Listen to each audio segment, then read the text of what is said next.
Okay, everybody, in the last video, we went ahead and created a scene, we brought in a character controller from the asset store, we created a prefab of the character controller itself, that way we can easily apply it into our own scene, thus transforming a, nice looking, if, slightly empty scene into something that's actually interactive. And in this video, I want to take that a step further, I want to continue talking about the power of prefabs.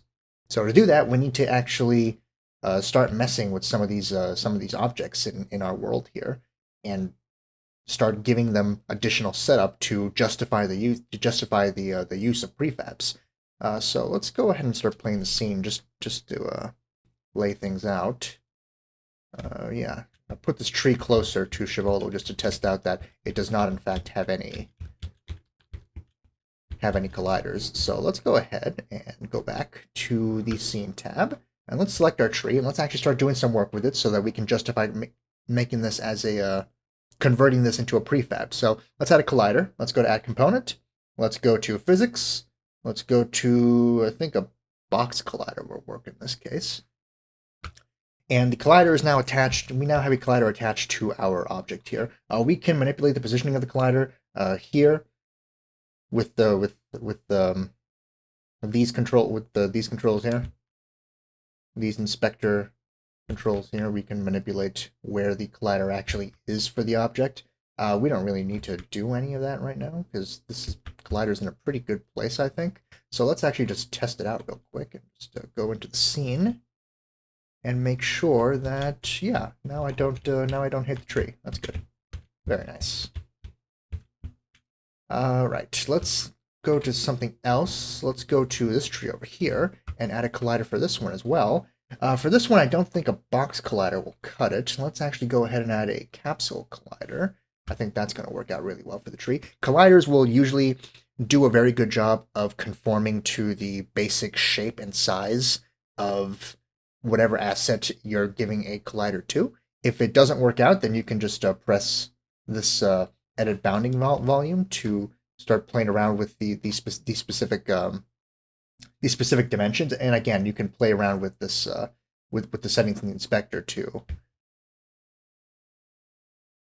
make your collider bigger or smaller as necessary. So let's test this one out as well real quick, but I think it's going to work just fine. Oh, it looks great. Let's go over to that tree. Yeah, this is fine. I mean, for my purposes, I see no reason. We can probably make it a little bit thinner, a little bit more like that to match up with the trunk itself, rather than match up with the leaves up there. That part doesn't really matter. We can move it over just a little bit, maybe. And I think that's going to be even better than it was before. Let's go ahead and play real quick. And let's go over to the tree. Yeah, this is much better. Much better. This is more what I want. Perfect. Okay. So we have these two trees here. We did some work to them. We added colliders to them. How do we copy this tree again and again and again? Well, we could do the boring thing. We could do the boring Maya thing, which is just take the tree and let's see. I believe it's Control D or Shift D. Let's see. Control D. Yeah, it's Control D to create a basic copy of it, and then just move it around and place it wherever you want. And that's good. That works, especially in Maya, but it's overall kind of limited, and we want to take advantage of the power that Unity provides for us. So we're going to transform this tree and this tree over here into prefabs. So let's go down to the project panel. Let's actually make a new folder. You always want to separate your prefabs out by creating a new folder. So we're just going to call this my prefabs. I'm going to put the Chivolo guy in there because he's a prefab.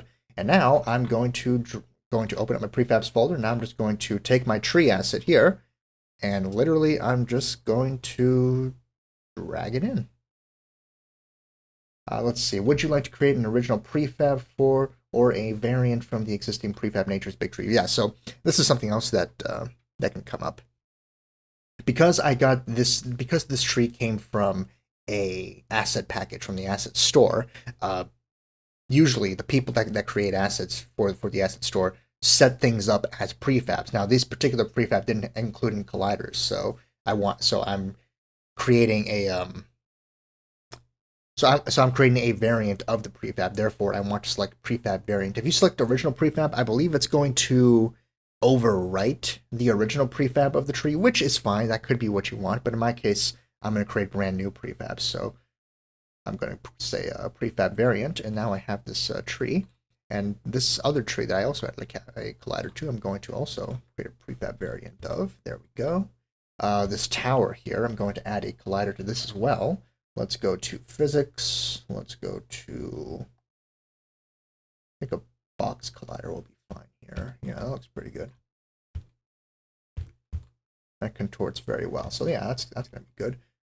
So this, I'm going to go ahead and prefab this. And this ambulance, I'm also going to add a collider to. So a box collider, that should be fine for that as well. Wonderful. This ambulance is also going in here. Variant. Go. And at this point, now that I have these variants, now that I have these prefabs, I can just start repopulating the scene with more with these prefabs. So now I don't have to re-add in colliders every single time I want to add in a new tree. With these trees that I created, I can just put in as many as I want wherever I want. They will have their colliders. I can do very minor changes like to specific instances, like scaling it up. And in fact, looking at this tower here, I think I kind of like it taller like this. So we can actually go up to our inspector here and see that we have something called prefabs up here with something called overrides. If we open up the overrides, we can see the changes that we made to this compared to the original variant, and I can select revert all to make this conform to the actual prefab, or I can say apply all to make these changes part of the prefab now. So let's say apply all, and that's going to make the other tower go up as well. And I think I like these trees bigger as well, so I'm going to override and say apply all so that the prefabs for these particular trees are now going to be bigger. There we go. And I'm going to add a few more trees. We'll keep these ones small, I don't mind.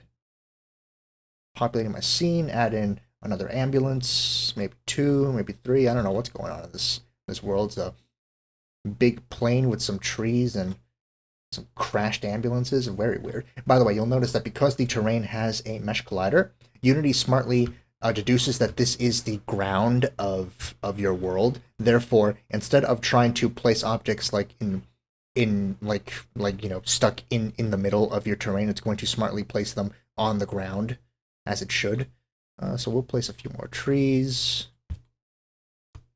Let's actually go up to the Y here so we have a better view. Using our perspective wheel here, let's add in another tower. Why not? Let's add in one there. Let's add in another big tree there, there, there, there. And you can see just how quickly you can populate a world after doing work on just one instance of a tree, one instance of a tower, and one instance of an ambulance. You can very quickly populate a world here using the power of prefabs to your advantage. Let's play the scene real quick.